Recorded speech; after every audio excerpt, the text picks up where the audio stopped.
សួស្តីបងប្អូនទាំងអស់គ្នាថ្ងៃនេះខ្ញុំមានវីដេអូមួយបង្ហាញពីវិធីធ្វើម៉ាស់បាត់មុខបែបធម្មជាតិ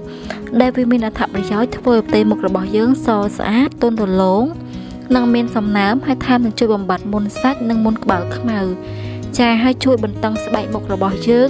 ឲ្យតឹងណែននិងក្មេងជាងវ័យហើយសម្រាប់គ្រឿងផ្សំដែលយកមកធ្វើម៉ាស់នេះមានពងមាន់1គ្រាប់ម្សៅកាហ្វេយើងយកកន្លះកញ្ចប់វីតាមីន E 1គ្រាប់ដែរចាឥឡូវនេះបងប្អូនមកមើលពីការលាយបញ្ចូលគ្នាវិញ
ចាសម្រាប់ពងមាន់យើងយកតែផ្នែកពណ៌សទេ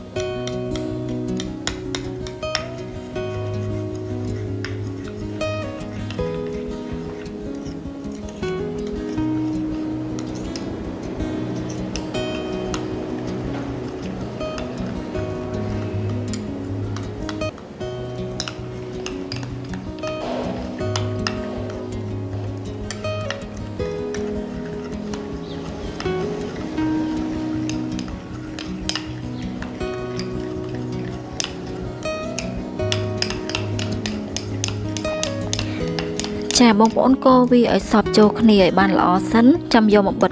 លើមុខ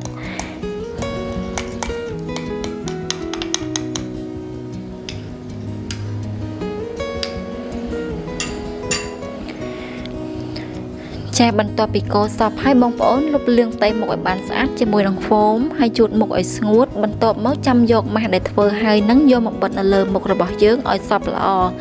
ចារួចហើយម៉ាសាថ្នមប្រហែលជា5នាទីចាំអស់ពីទុកចោល10នាទីក្រោយ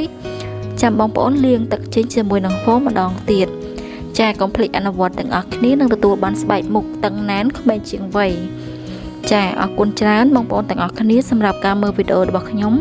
បើបងប្អូនពេញចិត្តសូមជួយ like share subscribe ហើយចុចរូបកណ្ដឹងដើម្បីទទួលបានវីដេអូថ្មីបន្ថែមទៀត